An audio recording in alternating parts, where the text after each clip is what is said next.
Satu Republik sudah heboh soal akun siapa pemilik sesungguhnya, tetapi sama sekali tidak ada pembuktian. Wakil Presiden semestinya tersudut. Semestinya dia mengatakan, saya bukan pemilik akun buku apa. Dia sudah mengatakan begitu ya. Tanyakan kepada pemiliknya, kan begitu. Tapi kan tidak ada lanjutan bahwa perbaiki nama saya, ini bukan akun saya, dan mari kita buktikan sama-sama. Pertama, Fufu Papa sudah menyalip Presiden. Bilang hari pertama Pupu Papa manggil wakil presiden aja dia Pupu Papa. Coba macam mana tuh dendam kesumatnya sama Pak Jokowi. Pak Didu, itu yang kau panggil Pupu Papa itu wakil presiden di negara Republik Indonesia ini. Sedangkan kau sendiri cuma sampah masyarakat. Oke, halo teman semuanya, assalamualaikum warahmatullahi wabarakatuh. Kembali lagi bersama saya Cak Mam Nyu. Nah, oke semuanya, bagaimana kabarnya? Semoga selalu diberikan kesehatan, lancar, rezeki, mudah, sehat dalam urusan lagi. Amin amin ya robbal alamin. Nah, oke teman semuanya, di kesempatan kali ini saya ingin memberikan video reaction kembali. Nah, ini terkait kilas balik Fufu Papa. Roy Suryo bongkar postingan lengkap sebelum dihapus. Nah, ini ketika saat seminar kala itu teman semuanya. Ini membahas lagi tentang akun Fufu Papa. Sebenarnya milik siapa teman semuanya? Supaya tidak terjadi kesalahpahaman, langsung saja teman kita simak bersama-sama. Videonya sudah saya rangkum ya, mulai dari Roy Suryo membongkar dan nantinya ada Said Didu yang akan ditanggapi oleh para netizen teman.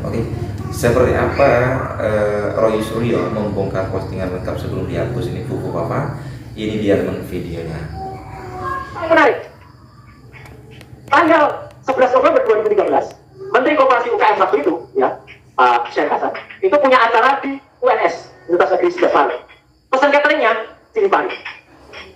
Saya tahu persis pesan cateringnya di Cilipari. Saya cek ke sana. Fufu Papa menuliskan esok paginya, saya berterima kasih dan bersyukur soalnya acara kemarin pesan cateringnya, moga-moga Pak Menteri suka masakan saya. Cateringnya Cilipari yang berterima kasih Fufu Papa. Ini tangan Tuhan yang menuliskan, ya, disembunyikan tapi muncul juga, kita buka. Lanjut, next. Nah, dia lupa pas mau nulis yang gayanya Fufu Papa, dia pakai akun Cilipari. Kemripe Pak, bukan temem. Kan kasar pula nanti. Organ vital wanita. Nulisnya di Cilipari, bukan di Fufu Papa, tapi gaya penulisannya gaya Fufu Papa. Lanjut, next. Nah, konfirmasi paling penting berasal dari orang namanya itu Joko Widodo, @Jokowi. Coba tulis, aduh, @Kaisang dan Cilipari. Itu udah jelas kan? Gak bisa lewatkan. Kalian ini jauh dari orang tua, sudah punya strategi mahasiswa belajar rukun dong. Karena waktu itu Kaisang menyerang Cilipari, ya. Say no to Markoba. Jadi yang mengamini akun itu termasuk orang namanya Joko Widodo. Lanjut, next. Saya sampai ambil kesimpulan, ini akunnya Gibran yang baru, ya, Gibran Quick, ini mulai tahun 2022. Ini makanya dia pakai akun yang lain, dia sudah mau menghilangkan jejak, dia pakai Gibran itu 2022. Lanjut, next. Tapi ada juga di sosial media itu anonymous, orang yang tidak mau diketahui, dia kemudian membuka data lengkap, dibocorkan. Lanjut, next. Dimasukkan. Jadi teman-teman, kalau kita kehilangan password, kalau kita nggak bisa buka lagi itu, maka kita punya satu kata yang namanya emergency rescue, emergency account. Emergency account dari kasus Fufu Papa, menariknya adalah dimasukkan nomor handphone ini 62897 sekian 833 ini, dimasukkan Cilipari, masuk. Cilipari nggak tahu kita siapa, nomor handphone nggak kita sekarang. Ini yang bisa masukkan nomor handphone yang dikenal. Lanjut, next. Dan nomor handphone ini plus 827502833 itu namanya siapa? Gibran Raka Buming Raka. Ya. Bahkan disimpan dengan nama Syahrini, CS Syahrini. Artinya dia pernah ada orang menyimpan nomor ini sebagai orang yang mencari Syahrini. Ini kalau cowok-cowok tahu lah. Ya. Artinya kadang-kadang orang kalau nggak dapat aslinya cari kawinnya. Iya, itu kehidupan malam itu. Ya, lanjut, next. Nah, ini teman-teman, ya jelas banget. Cilipari adalah akunnya Cilipari. Cilipari terus aku gak bisa login dengan Raka Denarli. Cilipari aku gak bisa login Raka Denarli. Raka Denarli prime ID di Fufu Papa. Nama Raka, Twitternya RK BBRN. Kaisang pernah nulis selamat ulang tahun untuk ibu sama Mas RK BBRN. Mereka sendiri ngaku kalau di antara mereka tuh saling berkomunikasi. Ini tulisannya. Lanjut, next. Identifikasi. bisa langsung pada siap ini, siap. Jadi ini sudah kesimpulan. Ya, ini sudah kesimpulan. Ini kesimpulan. Artinya nih nomor handphone dan email tadi, ini yang nomor-nomor tadi, Pilipari ada tertentu. Jadi artinya kalau ada orang bilang kita atau Roy Suryo itu hanya omong-omong saja, inilah buktinya. Ini bukti 100% kalau ilmiah. Ya, 99,9. Lalu saya berikan dikit aja. Lanjut, next. Ini bukti data dia, ada di TPS, ada di kamar lengkapnya. Lanjut, next. Yang paling menarik lagi, ini teman-teman yang store GoPay atau Pomo, ketemunya namanya siapa? Ya Gibran, kalau nomor telepon itu. Jelas betul. Lanjut, next. Ini data dia, sama persis. Lanjut. Nah, ini yang paling menarik. Dia pernah tidak mengakui nomor handphonenya. Bahkan nomor handphonenya di sarung namanya menjadi Selamat. Dia lupa. Tahun 2020, ketika daftar wali kota Solo dengan KTP dia nulis dengan tangan dia sendiri. Nomor handphonenya adalah 089750 sekian belakangnya 3. Jadi semua bukti jelas. Lanjut, penutup. Next. Kalau ada nama kata, oh itu kan bisa diubah-ubah oleh sekarang. Enggak. CEO kasus sudah mengatakan mustahil orang mengubah-ubah itu sekarang. Kalau mendelete ya. Lanjut. Next. Nah ini yang dilakukan sekarang. Jadi di sini ada Fitri, ada nanti ada Mas Ferry, Pak Lukas dan kawan-kawan, Pak Abraham. Dia sekarang sudah melakukan kejahatan besar. Dia menghapus, tapi tidak seluruhnya yang dihapus. Saya sudah terangkan di podcastnya Mas Abraham Samad. Yang dihapus itu isinya. Jadi kata-kata anak Jokowi sekarang dihapus sama dia. Jadi dia akses lagi. Lanjut, next. Tuh, anak Jokowi kan dihapus. Dihapus. Tapi kita kan pernah save yang asli, jadi keketahuan. Next. Terakhir, kenapa ini penting? Bapak Ibu, ini sudah menjadi perbincangan, jadi kegaduhan nasional. Faktanya seperti ini. Jadi sudah dibicarakan menjadi perbincangan. Next. Dulu ketika jadi wali kota kelihatannya kayak gini. Ya. Next. Ini dan pengakuan dia terhadap Syahrini tadi, setelah nggak sengaja pernah disampaikan secara guyon dengan Kaisar. Ketika ngobrol soal sepatu bekas, tiba-tiba dia bilang sepatu bekas, free love Syahrini. Jadi alam bawah sadar dia itu sudah tepat. Terakhir, gambar terakhir. Nah, orang ini memang di tepi jurang. Gambar apa itu? Dajjal betul. Siklops atau Illuminati. Pernah digambar sama dia di warungnya Martabak Kota Barat. Sempat nggak mau dihapus, tapi akhirnya setelah didesak hanya dihapus.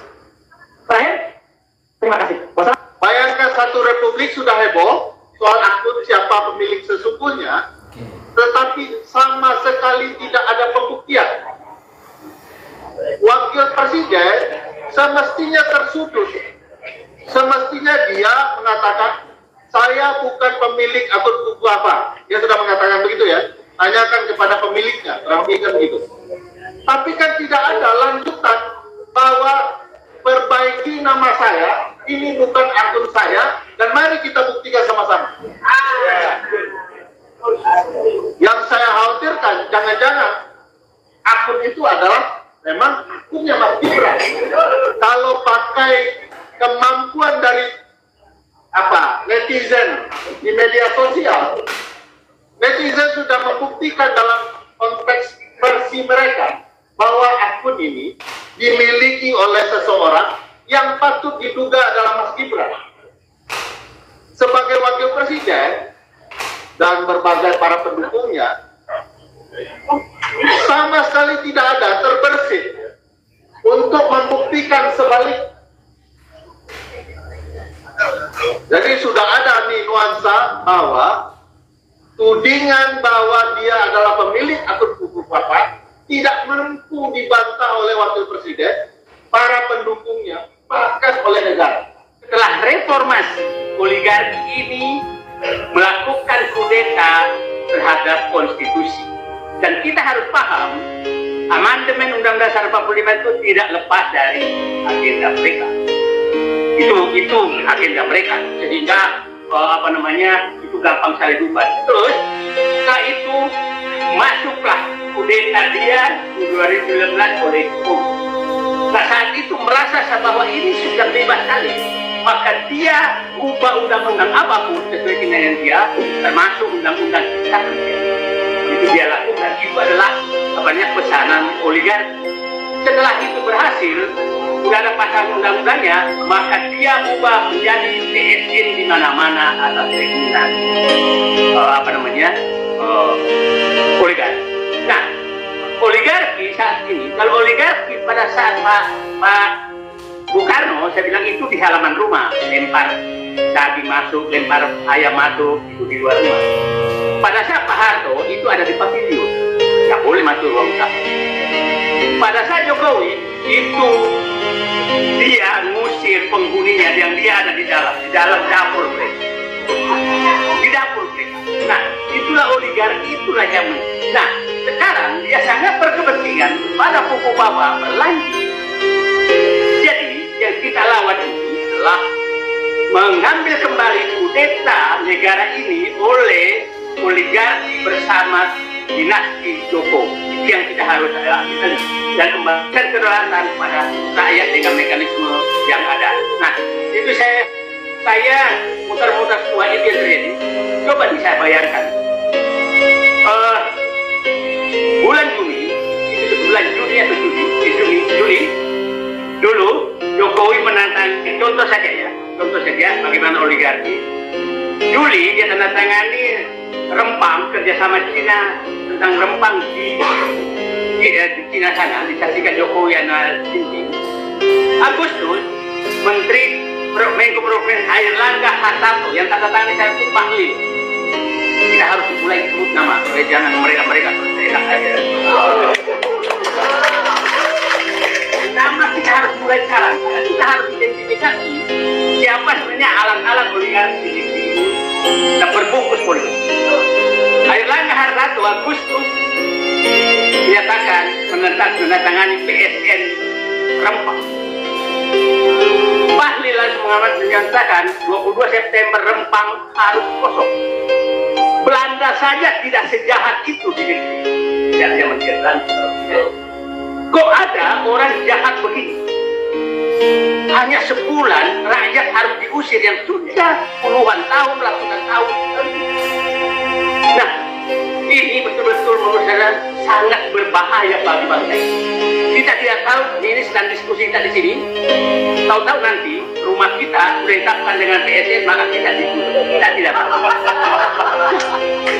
CJOP-nya tidak. Ini semua sudah dilihat. Jadi jangan sampai.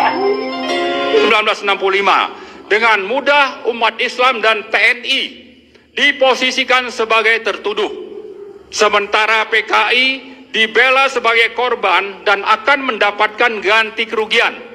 Kemudian dengan terbitnya Inpres nomor 9 2023 sebagai tindak lanjut dari Kepres 17 2022 semakin memperjelas kejahatan rezim Joko Widodo kepada PKI yang sudah dibubarkan melalui TAP MPR. Umat Islam dijadikan target pelumpuhan melalui stigmatisasi teroris, radikal, intoleran, bahkan politik identitas. Moderasi beragama disampingkan untuk sekularisasi, pengembangan nilai dan deislamisasi. Sementara pragmatisme, mistisisme, hedonisme, dan masyawilisme tambah berkembang menjadi-jadi. Nah, menimbang dan memperhatikan berbagai permasalahan di atas, kami dari Forum Nasional untuk Daulat Rakyat dengan ini menyatakan: 1. Menuntut Presiden Prabowo untuk menjalankan kekuasaan dan pemerintahan sesuai Pancasila, konstitusi, dan daulat rakyat, serta konsisten melaksanakan apa yang disampaikan dalam pidato pelantikan sebagai presiden di gedung MPR tanggal 20 Oktober yang lalu, sekaligus membebaskan diri dari cengkraman politik oligarki nepotis Joko Widodo. Kedua, menuntut DPR, DPD, dan MPR menjalankan kewenangan sesuai Undang-Undang Dasar 1945 untuk segera memproses pemakzulan Wakil Presiden Gibran Rakabuming Raka karena telah tidak memenuhi syarat sebagai Wakil Presiden. Ketiga, menuntut Presiden Prabowo memproses hukum para konglomerat hitam yang telah bekerja sama mendukung rezim oligarki Joko Widodo yang menjadi penyebab kesengsaraan dan kerugian negara, kesengsaraan rakyat dan kerugian negara. Keempat, mengajak seluruh komponen rakyat untuk menuntut agar berbagai kejahatan dan pelanggaran hukum yang telah dilakukan oleh mantan Presiden Joko Widodo diproses di pengadilan. Demikian pernyataan sikap dan tuntutan ini dibuat dan disampaikan sebagai wujud pertanggungjawaban bersama dalam rangka menegakkan daulat dan amanat rakyat berdasarkan Pancasila dan Undang-Undang Dasar 1945. Jakarta, 28 November 2024. Terima kasih. Assalamualaikum warahmatullahi wabarakatuh. Merdeka! Merdeka! Hari pertama, Pupu Papa sudah menyalip Presiden. Said Didu, mantan komisaris BUMN yang kena pecat karena nggak tahu kerja. Said Didu ini ya memberikan komentar. Dia pikir didengar sama Pak Prabowo. Muji-muji Pak Prabowo tapi merendahkan wakil presiden. Punya penyakit hati permanen. Ya, dendam pribadi sama Pak Jokowi karena kena pecat. Didu bilang, hari pertama Pupu Papa manggil wakil presiden aja dia Pupu Papa. Coba, macam mana tuh dendam kesumatnya sama Pak Jokowi. Pak Didu, itu yang kau panggil Pupu Papa itu wakil presiden di negara Republik Indonesia ini. Sedangkan kau sendiri cuma sampah masyarakat. Kau bilang hari pertama Pupu Papa sudah menyalip Presiden Prabowo. Banyak pihak untuk meminta kita untuk menunggu 100 hari pemerintahan Prabowo. Emangnya kau pikir ini kematian nunggu 100 hari baru bekerja? Terus dibilang dia, tapi saya melihat di hari pertama Pupu Papa sudah menyalip Presiden Prabowo. Ini terlihat dari kegiatan membandingkan dua kegiatan Presiden dan Pupu Papa. Dia membandingkan kegiatan Pak Prabowo dan kegiatan Gibran Rakabuming Raka. Dia bilang Presiden di hari pertama melantik menteri, wakil menteri, pejabat setingkat menteri, dan ditambah dengan berita bermain dengan kucing kesayangannya, Bobi Kartanegara. Ya memang tugas Pak Prabowo lah melantik menteri dan wakilnya, bukan tugas wakil presiden itu Didu. Lalu dia bilang, ya kan, sementara kata dia, ya si Pupu Papa membikin acara yang spektakuler menurut media, yaitu menerima Perdana Menteri Korea, menerima Wakil Presiden Cina, dan mengunjungi terowongan MRT kata dia, MRT Didu. Kedua berita ini sangat berbeda. Yang dilakukan Prabowo adalah berita biasa-biasa saja menurut si Didu, sementara yang dilakukan oleh Pupu Papa menjadi berita internasional.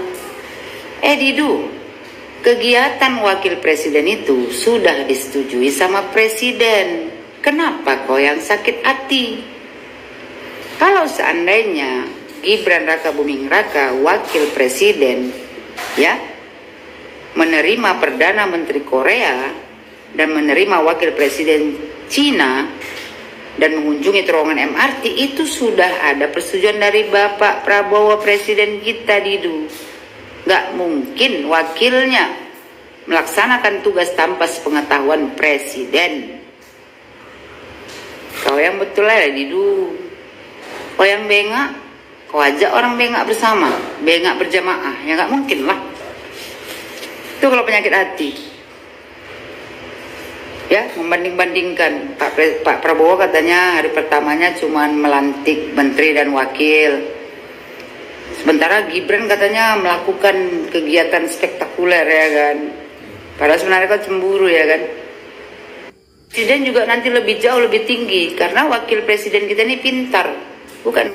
Oke, teman semuanya, jadi itulah barusan video reaksi yang bisa sajikan terkait ini teman ya, pemilik akun Pupu Papa yang apa ya, waktu itu seminar ya, Rasulullah sudah membongkar si postingan akun Pupu Papa dan juga Said Didu yang menyebut si Wapres wakil presiden Mas Gibran tuh disebutnya akun Pupu Papa. Tuh, ini gimana teman semuanya? Dan juga ada yang untuk ke Pak Presiden itu untuk mengadili Jokowi dan juga memakzulkan akun Pupapa. Bagaimana tanggapan semuanya, dan barusan sudah ditanggapi oleh salah satu konten kreator TikToker teman-teman ya, untuk saat itu sendiri. Dan teman semuanya bagaimana tanggapannya? Komen di bawah ini ya. Sampai bertemu di video selanjutnya. Wassalamualaikum warahmatullahi wabarakatuh.